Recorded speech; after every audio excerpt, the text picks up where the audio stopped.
I love it so much. Okay, here we go. Three, two, one. Okay.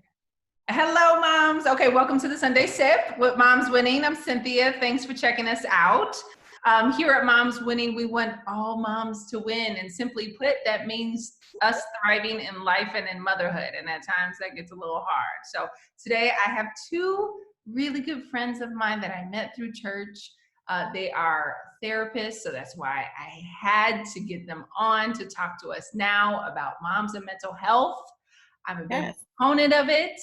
But I really want to get their 2 cents on like the pandemic, e-learning, and all that good stuff. A quote that I usually drop in these sessions is a quote by Morgan Harper Nichols, which is, "Tell the story of the mountain you climbed. Your words could be a page in someone else's survival guide." So it's all about sharing your stories and sharing what you've learned so far, because I always believe the wisdom is in the room. Not one of us is kind of coming into us as God and the master and knowing all things. It's more like an exchange of resources and tools and stuff like that. So without further ado, meet Shelly and Dana.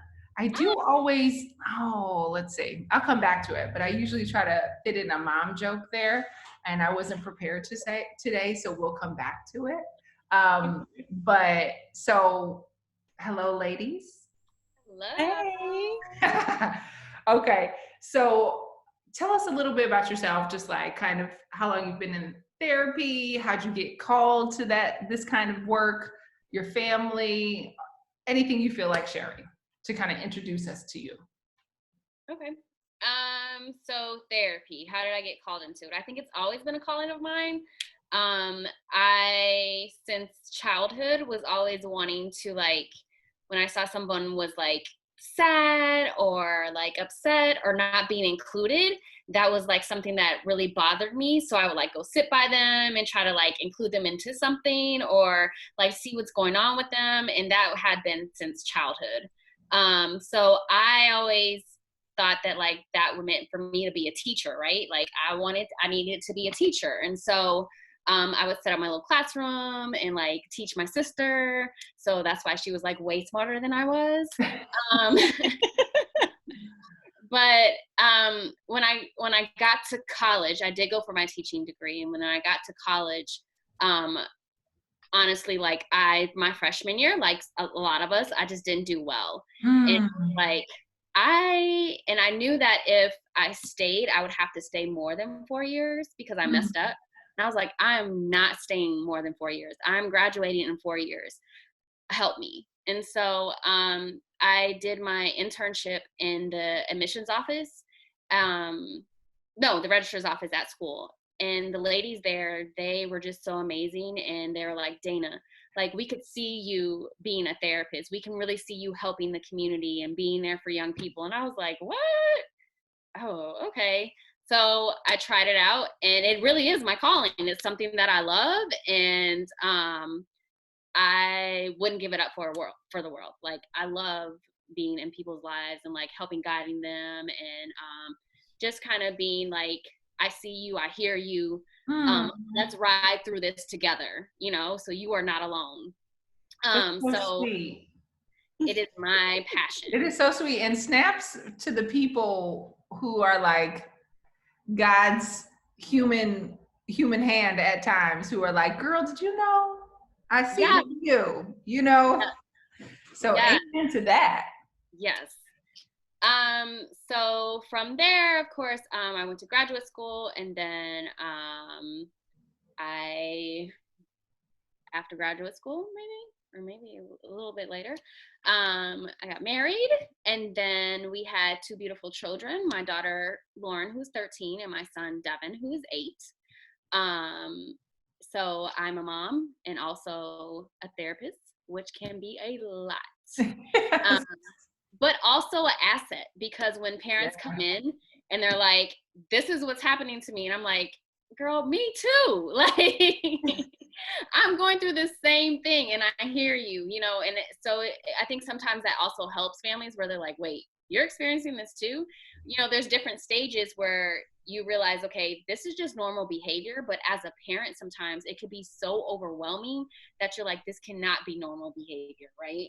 So I think that helps a lot. And so I'm going to pass 100%. it over to Shelly. Yeah, really quick though, 100%. I do always think that therapists are like floating through the family life a lot better than me. So maybe that's a myth. No, we're not. Y'all are just floating like conflict resolution done, affirmations done, and I'm over here struggling. No. I always tell my families this when they come in. I'm like, look, and I'm always like very open and honest. So look, I do not have a magic wand, but what I can do is hold your hand through this, and we can get through this together. But I need you to like to trust me and know that like I am not a perfect person, and that this is a journey we're doing together. So that's what I always tell my families. I love it. I love it. Shelly, let's go, girl. Well, I can attest to Dana being an amazing clinician because I have worked with her for a really long time, and she's my best friend. Which helps to have a best friend that's a therapist, because you get a lot of free therapy. Right? And educated therapy, okay? Because we all got some best friends who like to give out advice. And she's really good at, Dana's just so amazing at switching hats so fluidly. Like she can be your friend and not your therapist, because sometimes you don't want to hear what a therapist has to say. You just want a homegirl. Right, she's like, girl, let's go get him. Let's slash his tires right now. Exactly. And then sometimes you need someone to be like, okay, I'm about to give you some therapy because this is a little deeper than what. You got some attachment issues. Right. This is like drawing out some trauma, and like we need to kind of go to the root. So I mean, I'm blessed because I have her. Yes. So I'm going to go back to your original question. Which, so I actually had the exact opposite experience of Dana, where I was trying to force a round peg into a square hole. And I actually went to school and majored in business. And I mean, for years and years and years and years, I tried to make myself, like my existence, fit into the business world to the point where, I mean, I was so trying to make it fit. I started creating companies that were actually therapeutically focused because I was like, I'm supposed to do business, but that really wasn't my calling. My calling was really to do, like Dana said, just like create space for people to heal and to be, just to be a minister for healing. And I kept trying to make it work. That's actually how, I mean, it's not how Dana and I met, but it's how we started working together. That I had a contract with CPS doing performing art therapy and doing clinical sorts of things. And I wasn't a clinician, but I just had this vision for like, people need to express their emotions and their feelings, and they need to get it out of their body.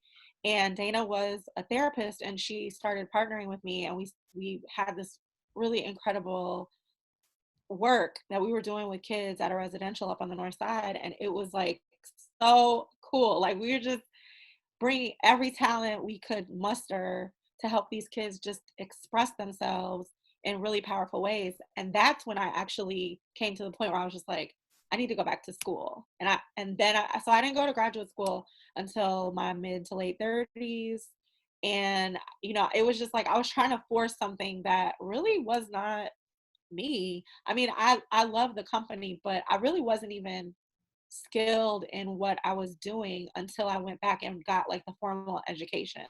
So I'm just so grateful I ran into Dana in my life, because she isn't even from Chicago. We like met through a random Black moms group and like became best buddies and went through a whole lot of stuff to like create our friendship. So I have 3 kids. I have a 14-year-old, a 12-year-old, and a 6-year-old, and an amazing partner, husband. And like through meeting Dana and kind of coming into like really doing this work, I have just learned so much about how much this world will try to tell you, like, you're supposed to be doing this. You're supposed to be like this. I mean, even how we're conditioned from very young, from our families and our parents and all of that, we believe that we have to live up to an identity about like what we're supposed to do. And sometimes we're trying to make things work and fit that just don't. And sometimes you have to like allow the wind to be at your back and go with the flow.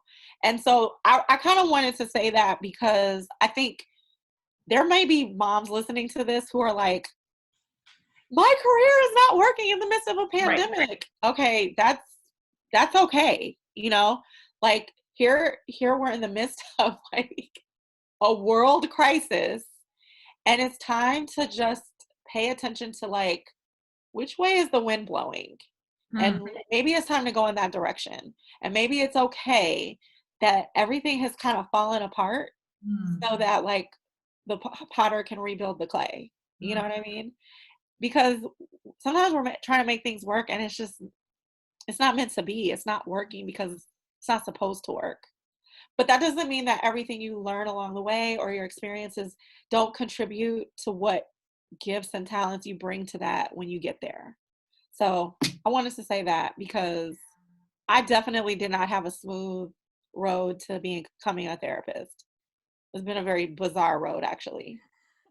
Well, I think you are you're very good at that, noticing that, right? Because even her company that she had, Cynthia, it was a way for kids to express themselves. Because everybody thinks that therapy should just be talk therapy, right? Yeah. But not everybody can do that. That's not for everybody. So the way that Shelly's company was run, she had kids expressing themselves through drama, through dance, through the drums and hip hop and choir.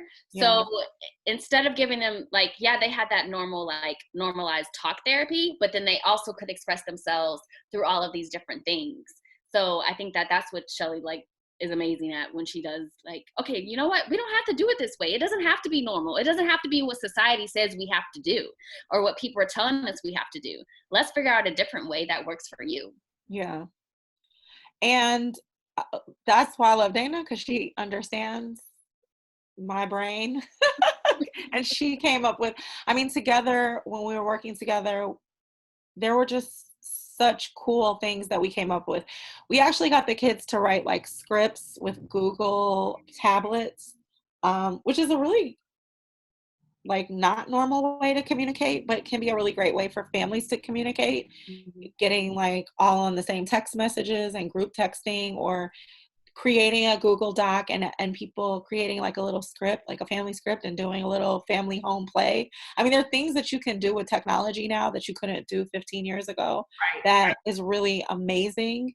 Like we don't have to use all this technology to like snap on each other and be mad at each other. We can use it to like connect and it be a gateway for building stronger and healthy relationships.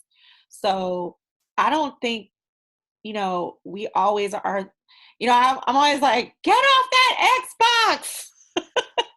But to be honest, my son being on Xbox with Dana's son, it keeps our families connected in like another way where we're like, did you see what they said on that? Oh, and it's like, we're able to like team parent our kids.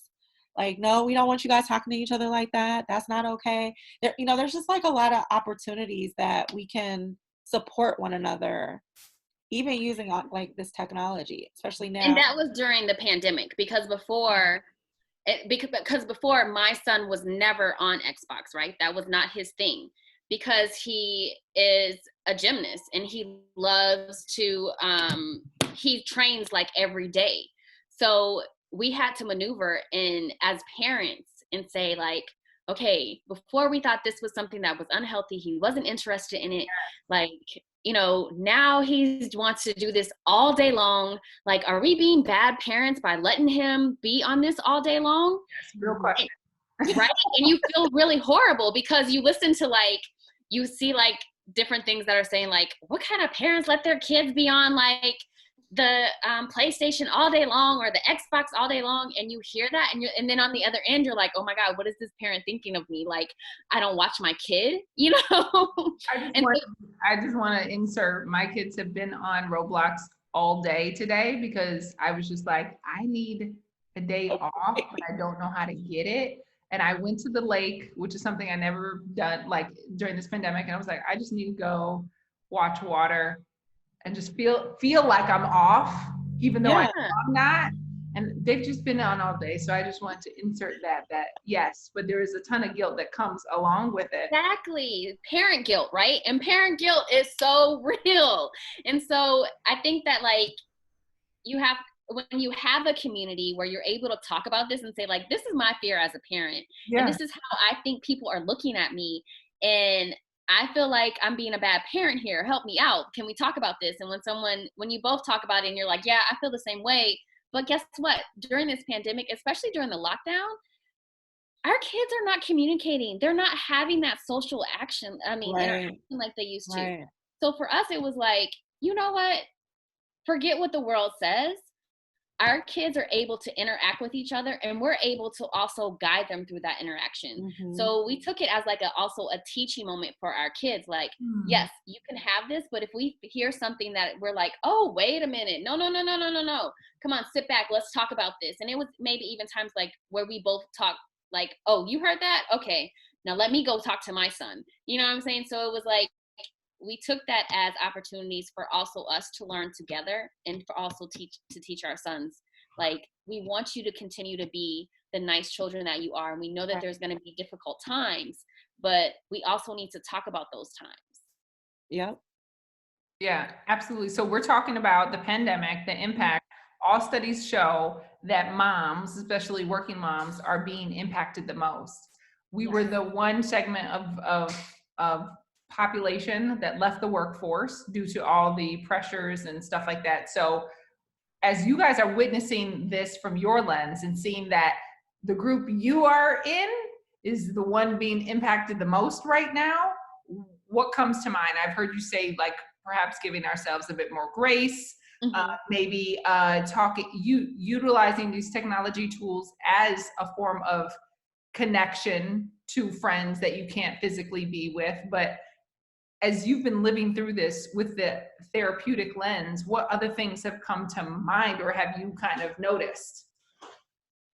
I think, Shelly, you said it perfect. I think you were saying something the other day about us being as therapists, like we are human as well. So we're going through the same thing. But she said it more beautiful than I did. So I'm going to give it to her. I mean, yeah, I feel like I say this on an almost daily basis to families and coworkers and even people that, I meet in the grocery store or whatever, that,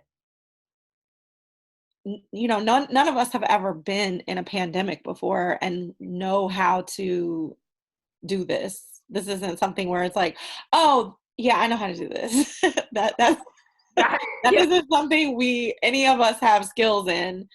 But as therapists, we are trained in how to navigate crisis in a way that de-escalates, our emotions and refocuses our logic centers and helps us to kind of problem solve and figure things out in a way that kind of removes all of the sting of like where it hurts and just like lashing out and all of that. Like, we're really trained to say, okay, stop, pause, breathe, notice in your body, become self-aware, like take some deep breaths and take a step back and look at the context of our situation.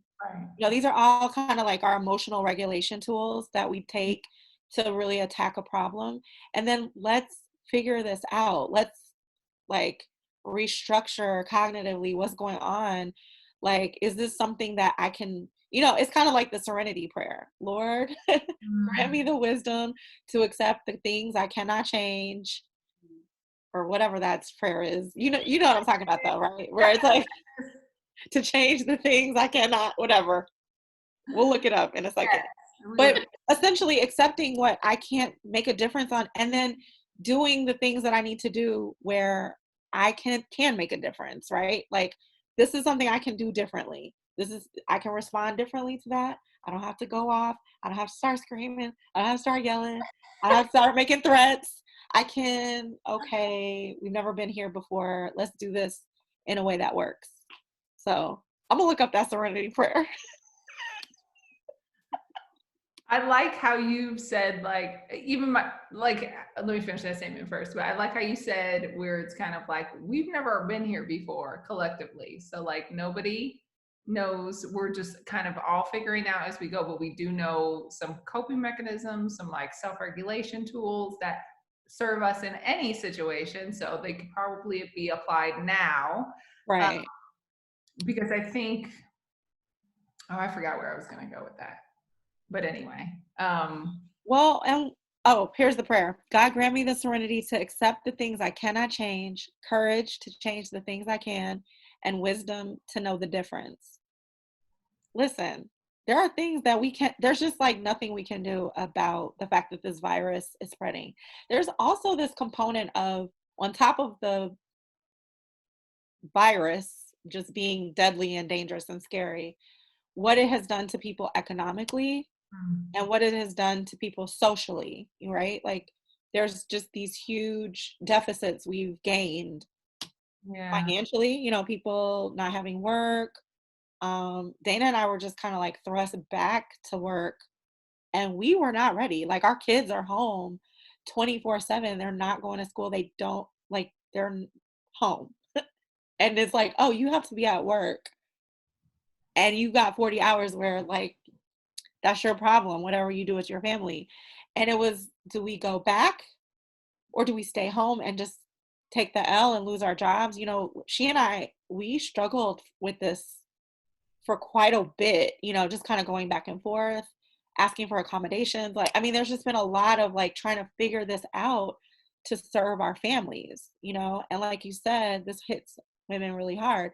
There's also been, you know, as Black women, I think we've been very, very tender about kind of all the things that have been happening since George Floyd's death, right? Like we're not immune to that because we're therapists. And if anything, we're probably more sensitive to like what that does to a community, to a family, to children who've lost a father. I mean, we're really in tune with kind of like all the dynamics in a way that is so hard to shut it out and act like, okay, it's time to go to work. Let's keep it moving. Like, I'm a therapist. I walk through a magical world. Right.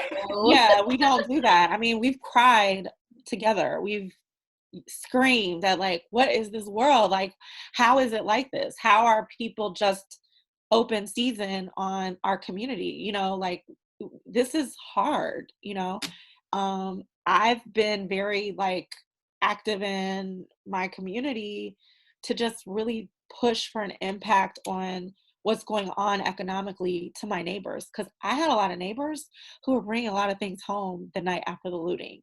Like they're not my home boys and girls, but they live on my block and they were clearly impacted financially by not being able to work for months and months and months. And so we created a space next door to our house on a vacant lot to give people the opportunity to like run their businesses and try to make money during this pandemic. It's like there's just been so much that came at us on top of COVID.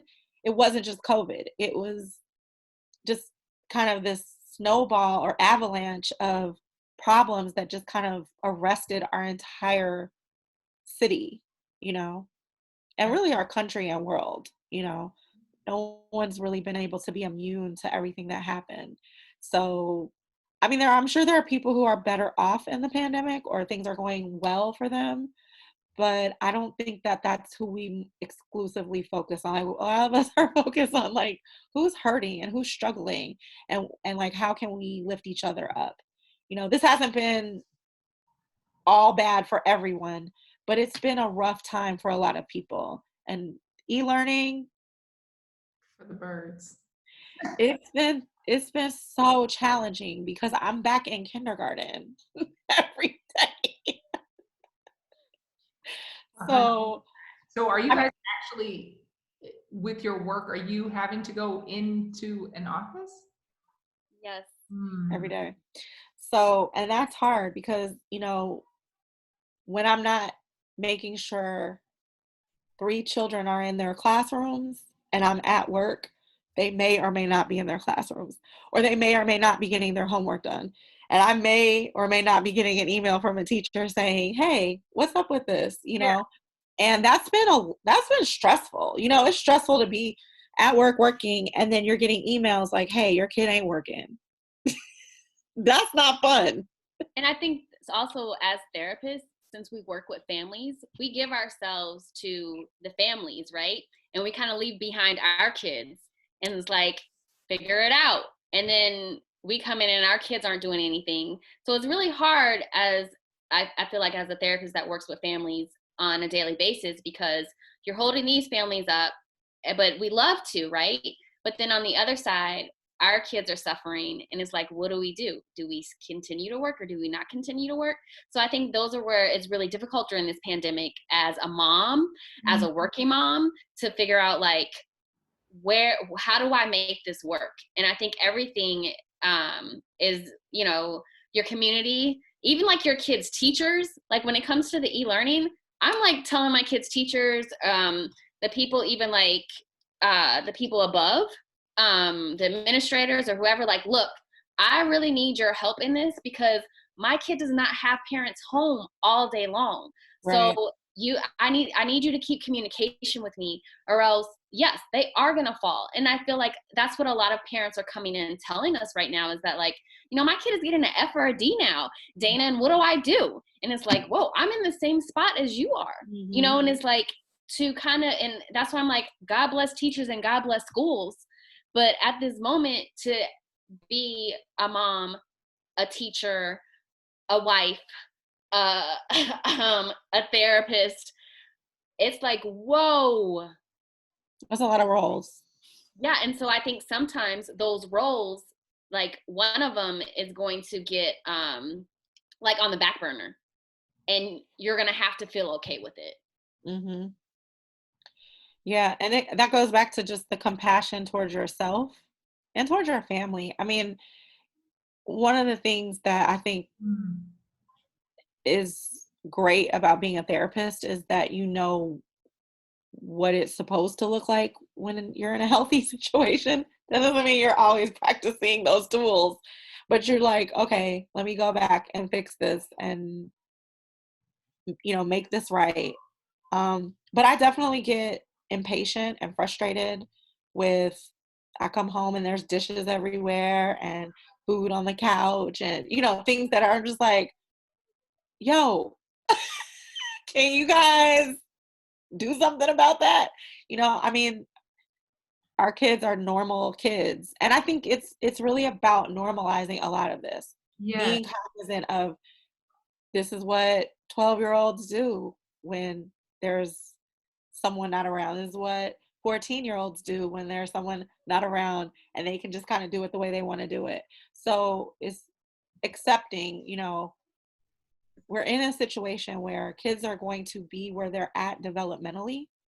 And I want to say this because I think some people may just be at the end of their rope with their kids. Yes. And it's like, remember, your child is the age that they're at, and they're probably acting extremely normal for their age.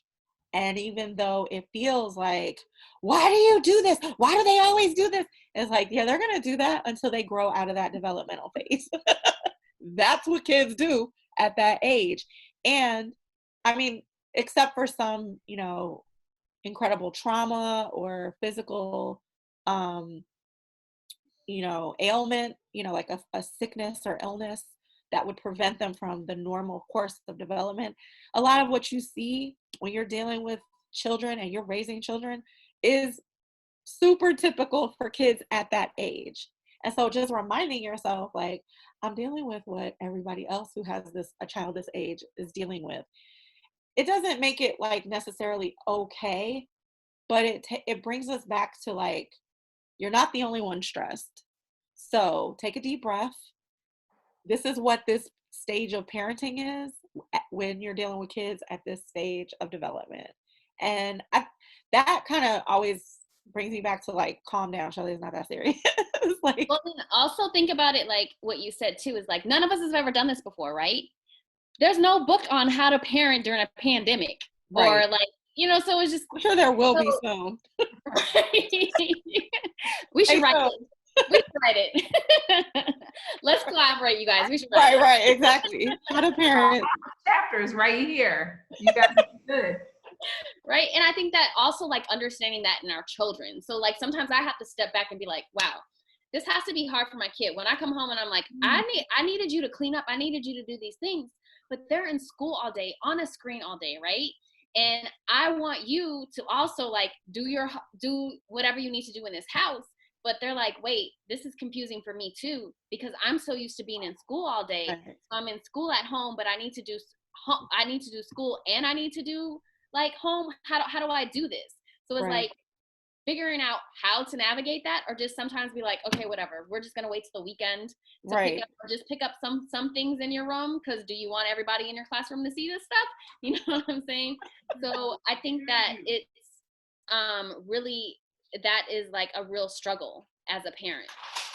It is, because I'm gonna tell you right now, I get frustrated, and I get frustrated when they don't get it, when they're not like cleaning up after themselves, or like don't get that they have to do laundry right after school lets out, or things like, because I'm just like, I am one person, you all.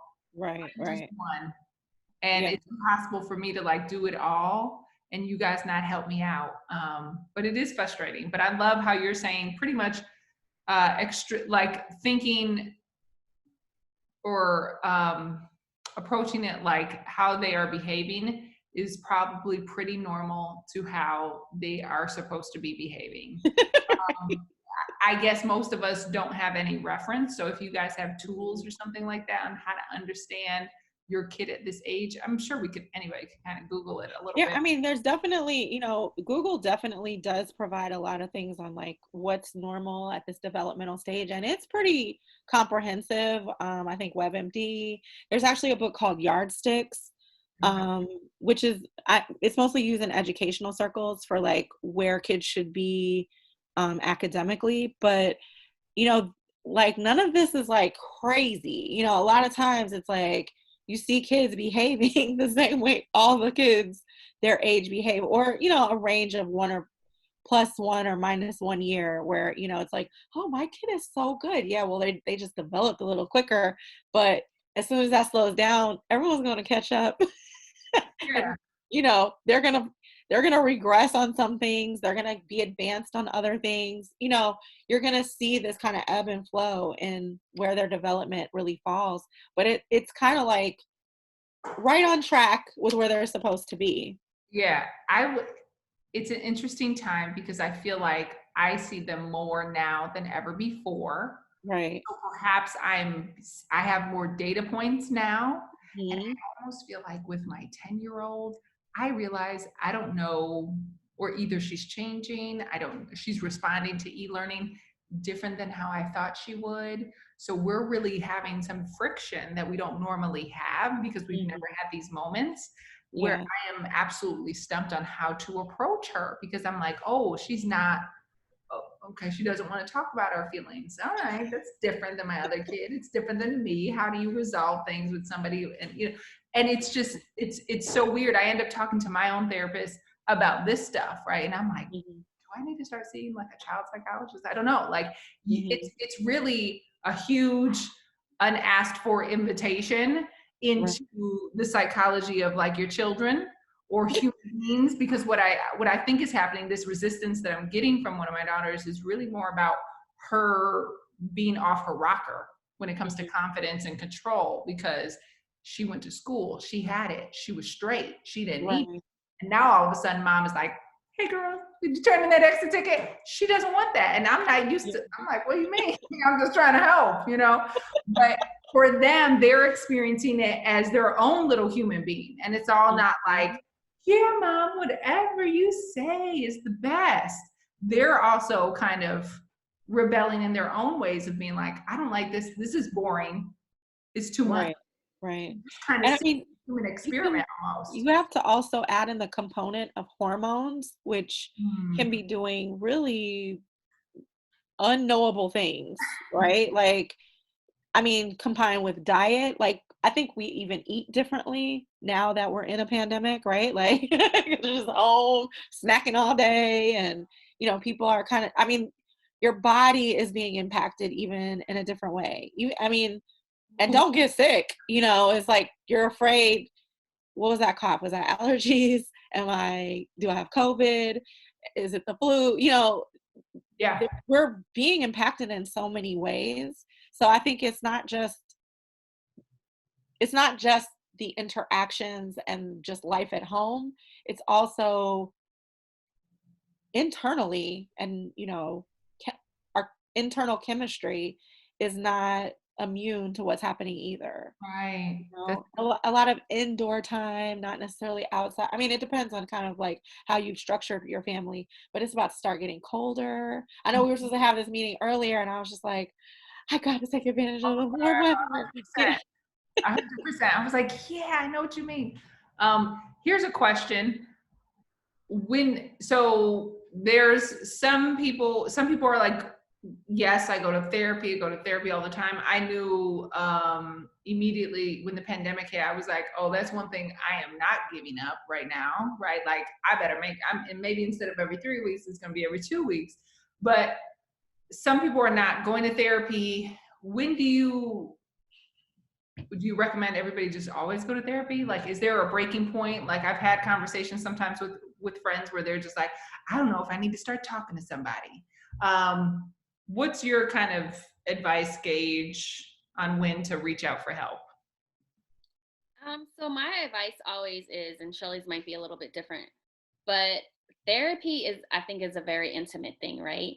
And you have to find that person that you're like, yes, I can actually like be able to talk to this person about things that I feel uncomfortable about talking about. So I think it's important to kind of find that person that you kind of not glitch with, kind of vibe with, because not everyone is going to be that person that you vibe with as far as a therapist, right? Yeah. But then I also think that like you have to be ready. If you're not ready, it's not going to be something that you're going to walk away feeling like that was pointless. Yeah. Right. Which a lot of people we know that they do. They'll be like, I'm not going back because it wasn't helpful. Yeah. Yeah. I think that the world is filled with natural and professional therapists. So, there are people who they probably never ever have to, give their insurance card over to someone to get a therapy session, because they have people in their lives that provide the emotional support that they need. They talk to their mom or they talk to their friends, and they have kind of the support that keeps them from really like being in a dysfunctional place.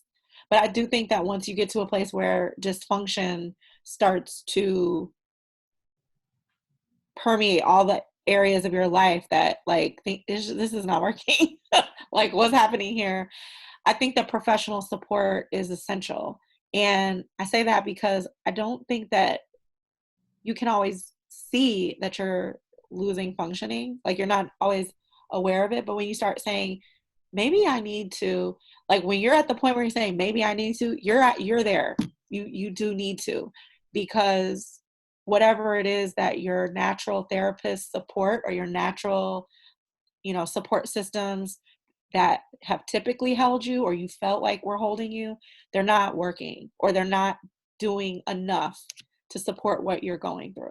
And a lot of us in this country have experienced some form of trauma, and in any way, shape, or form when that is not resolved and able to be like dealt with, you really do need someone who understands what all encompasses trauma, what like kind of the symptoms and symptomology look like, and how to tackle with skills and tools, and also just with validating, normalizing, providing what you need to get through that. And most people who are natural therapists are not trained to know those things. So And I have to agree with Dana that like we as, just, looking for some sort of like outreach or support can feel really scary. And it is so intimate because it's really saying like, I'm imperfect, which a lot of us haven't been trained to like say that with confidence. Like, I'm imperfect. Like, we think we're supposed to have it all together. We think we're supposed to know everything. Or if there's something we don't know, somehow that makes us inferior or not enough. And, that like is some sort of like notch to us as a human being. But to be able to really go in curious, like, how do I work on this? And how do I solve this? And like, there's something wrong and I'm not doing this right. And how do I do this differently? You have to be able to trust someone to get that vulnerable and open in that space. You can't just think you're going to walk into therapy and just be like, okay, let's fix it. I got it. It takes building trust. So it's actually really good to start working with a therapist before there's a crisis, like before you're in a place where it's all falling down. And so, and I like what you said, Cynthia. Dana and I do weekly therapy sessions. We work with youth who've experienced very severe traumas and families who are in pretty messed up communication patterns. But having someone you talk to once every 2 weeks or 3 weeks, once a month, is a really great way for you to know, like, okay, I'm struggling, but if I get to that moment, I can really unload and release it and express it through language or whatever interventions my therapist has identified are good for me. But if you can't get to that, 3-week out period, no therapist is going to say, no, we only meet every 3 weeks. Like, therapists do understand, like, you may need a check-in every week. And so because that's how we really do our work in general, if you need to say, hey, I need an appointment next week, most therapists will say, okay, let me find some time for you and figure this out with you. I'm on a lot of therapist message boards right now. Therapists are struggling. It's a secret, but they're holding so much right now, and their caseloads have like doubled and tripled. Dana and I are blessed that our caseloads have actually gone way, way down because we work in residential treatment. And so that is just a different world. But in terms of like actually, holding space for people, therapists are really, really stressed right now. And that doesn't mean you shouldn't reach out to them because they're stressed. But the reality is it tells us that a lot of people are struggling and looking for support. And that isn't a bad thing. When the collective mental health is being managed, we all elevate and we all do better as a society. So, but a lot of us are strapped and stressed. 100%. What advice would you give moms right now? I mean, you've already kind of mentioned some things like normalize this, show compassion, kind of acceptance. What's the other one? Self-care. Self-care is huge. I think just finding space to take care of, like treating yourself or giving yourself space, finding free caregiving. Like what are you guys doing? How are you guys taking care of yourself right now? Joining the Moms Winning Walking Club. Yeah. Oh, I didn't know about that. Hello, you better get on it. We supporting each other. Let's go. When is this? It's whenever you can make it, but basically we walk every morning and we tag each other on Instagram that we're walking as kind of like a form of accountability. And yeah, so it's not at like the same time, it's whenever you can make it, but we try to make it every day. And especially like we recommend first thing in the morning before the whole day starts to kind of like do you be quiet, and not be all up into your day already, but just like do physical movement. I love that. Yeah. Join us. Walking is such a, like, putting one foot in front of the other has just such an incredible cathartic impacts on the body and the brain. So I just think, you know, that's just a really, walking is amazing. Laying in bed is amazing, honestly. Isn't it though? Sometimes I've Like, never, normalize staying put. I was thinking about that the other day when I was like, I just laid down and then I got back up, you know, and I was like, I didn't go to sleep. I feel better. Right, right. And Before just we were taking, going too fast that we wouldn't even do stuff like that. but just taking that time to just pause, you know? And do nothing, because I think as moms, we always are doing something. To Yeah. not feel that mom guilt that, like, it's okay if this house looks like a tornado right now. It's okay for me to just sit down and just chill. Like, just to realize that, like, it is okay. It's not going anywhere. It's going to be there tomorrow or the next day or the whole week. Who knows? But then, like, then when you feel like it, you can pick yourself up and go and start all over. It's knowing that it's okay to have those days where you just feel so overwhelmed and don't want to do nothing, and to be okay with that. Because I think our society teaches us that it's not okay. Right. And that is not something that is good for you mentally. It's true. It's true. It's almost like a mind, it's a real mind shift. My therapist during our last session, I think she was just like, and I did have to write it down. She was like, I think maybe not being so hard on yourself might be good right now. And I was like, maybe. I see it in you, like, maybe, but I'm not ready for that. Like, I see your point. I really need to unlearn this. Where did this come from? Why do I? But yeah, absolutely. Let's see. Did I get through all of my questions a little bit? So what have been your biggest helpers outside of, like, kind of changing your mindset? Any other biggest helpers to like have gotten you through 8 months, I think, of the pandemic? Well, I think what I keep saying is community. You know, like the Moms Winning Walking. Shelly is one of my big, like, everyday type community. Like, if I don't talk to her, I lose my stuff. It's just like, I just need to hear your voice. I think also another thing that, like, I see a lot of people doing, which I have done too, is like having Zoom sessions with your girlfriends. You know, just having that time where, like, you're just like, hey, what are you feeling right now? Like, let's just talk about how this is feeling, because like we said, this is something that none of us are, like, this isn't normal for any of us. So just to have that community, consistent kind of community. And sometimes when you don't want a community, it's okay just to lay back and be like, I just want to be isolated from the whole entire world today. I just think, like, knowing and realizing inside yourself, what do I really need to help me get through this? If it's like even like journaling or whatever, like, you know yourself way more better than anybody else, right?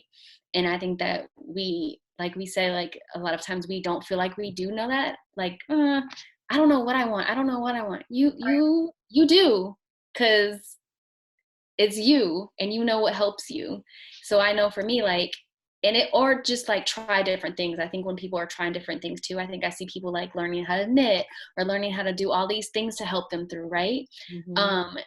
That is something that, like, it doesn't have to be what someone tells you it has to be. It has to be something that you are like, yes, this is it for me. Like the walking group, that is it for me. Like doing Zoom things, that's it for me. When I want to be by myself and just lay in the bed and not doing anything, like, that is it for me. So it's like, write down, I would suggest, like, write down, like, maybe one thing to try for the week.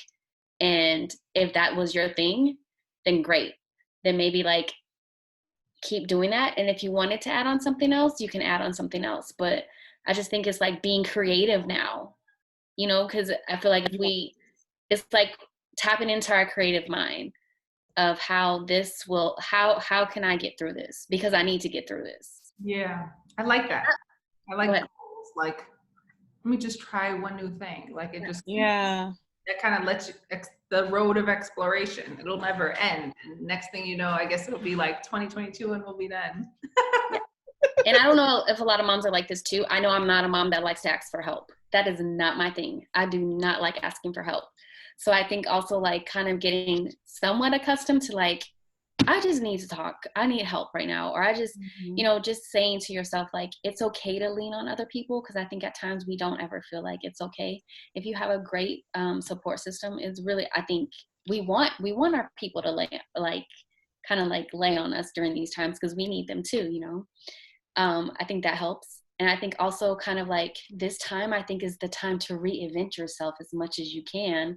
Like get rid of all the garbage and everything that's been holding you down, those friendships, those like whatever love things that wasn't like going anywhere. Yeah. Yeah. It's like, I think this is the time where I think God is telling us just sit, and it's okay to take time and figure things out. How do you want to reinvent yourself? What can really help you through this at this time? I went through a lot during this pandemic, getting diagnosed with COVID, and like my marriage actually went through a lot. It's so important to also be attuned to like what's going on with yourself spiritually. Like Yeah. for me, I have to pray because my brain goes into like 80 different realms of crazy, and just like recentering myself and focusing back on God and my values, and like it's just like such a source of like, okay, it's okay, because, and even also just having a friend that you can pray with, like this, just what was that yesterday, Dana? I was just like, I was just kind of losing it. And Dana was like, you just need to stop. We're going to just pray right this minute. And like, just having the feeling that like, whatever is going on, even though I don't necessarily possess the power to make it different, I have access to the source of the power that is in complete control of the universe, and it stills my spirit. It gives me kind of a way to navigate the toughest moments. And it's something that I've just really been offering to a lot of other people who they feel really frustrated or stressed or overwhelmed.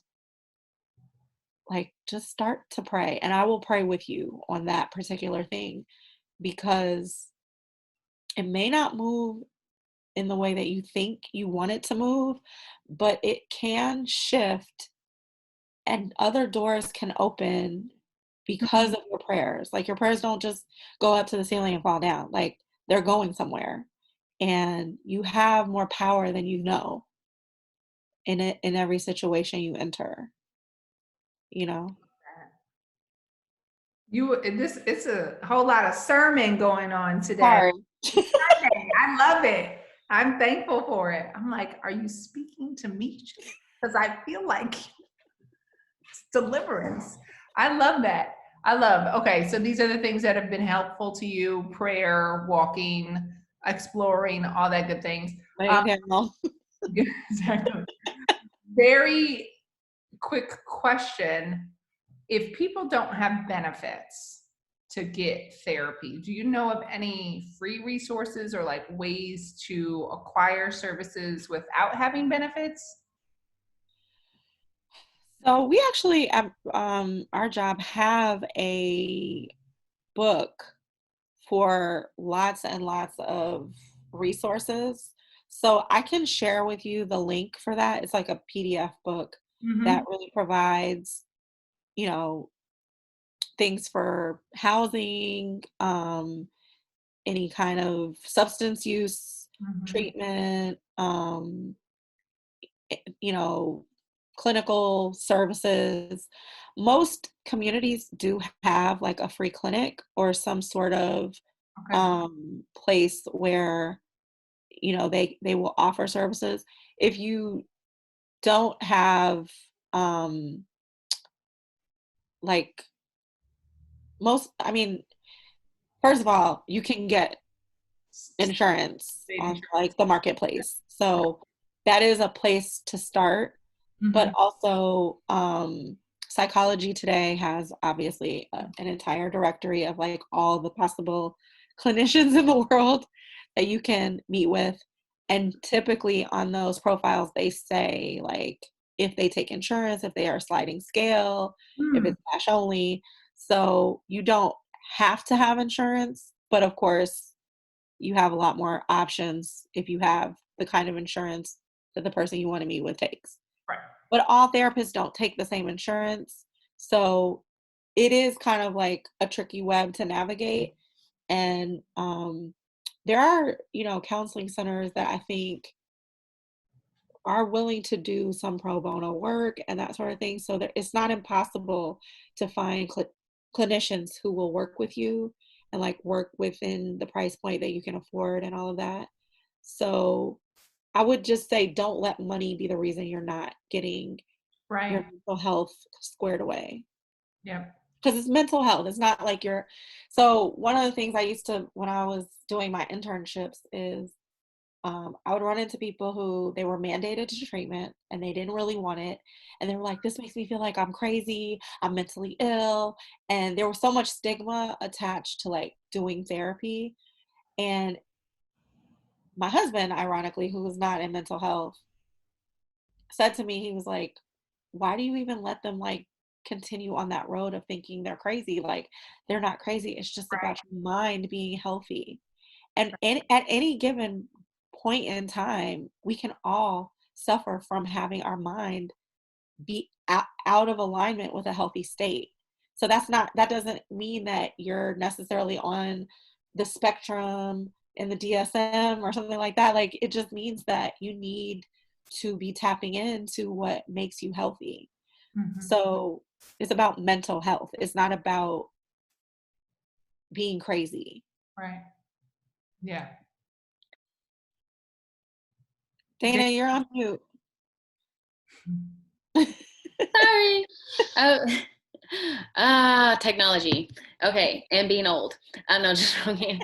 I think also, but Shelly, you can correct me if I'm wrong. Like if you go to like your kid's pediatrician or even your own doctor, Yes. they can also refer you to somebody, and you could tell them like, hey, this is something I really want to do, but I just can't afford this at this moment. They're able to give you a lot of resources as well too. Yeah. 311 right now also is trying to steer people into whatever resources they need. So that is also like just a place to start.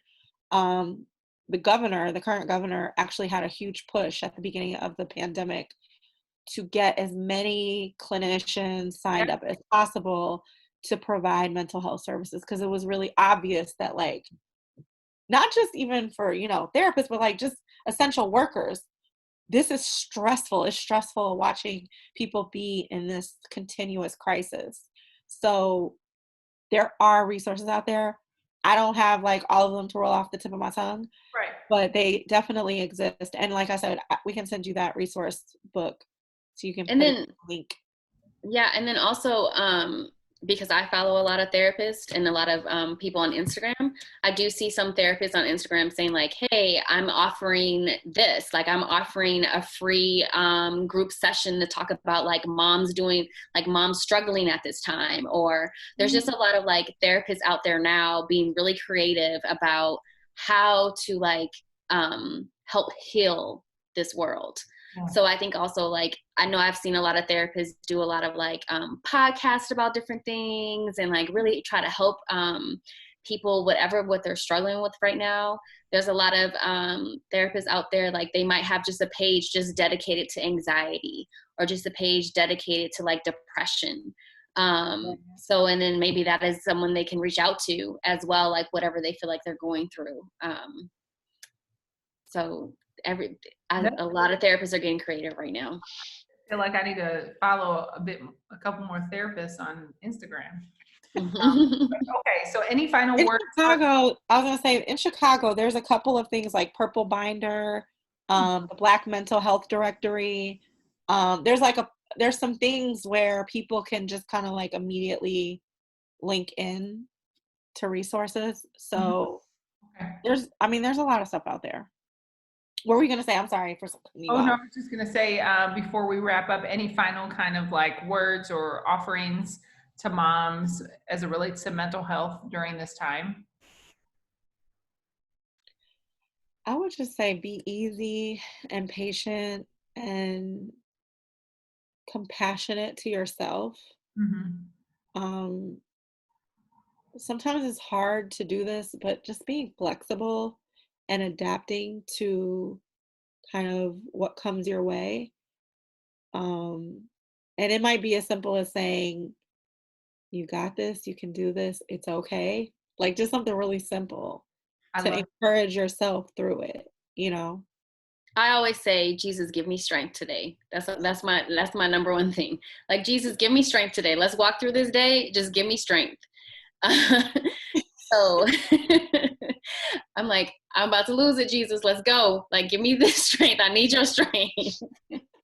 I love it. I love it. But it speaks to the power Yeah. of affirmation and belief, knowing Mhm. you're not alone in this, knowing that you don't have to solve it all, knowing that the power is within you, like you had said, Shelly, and releasing the burden Yes. Right. of holding it all in Yes. life in general, but certainly right now, which I think as moms, it has felt comfortable. It almost becomes controlling where we're like, we got it.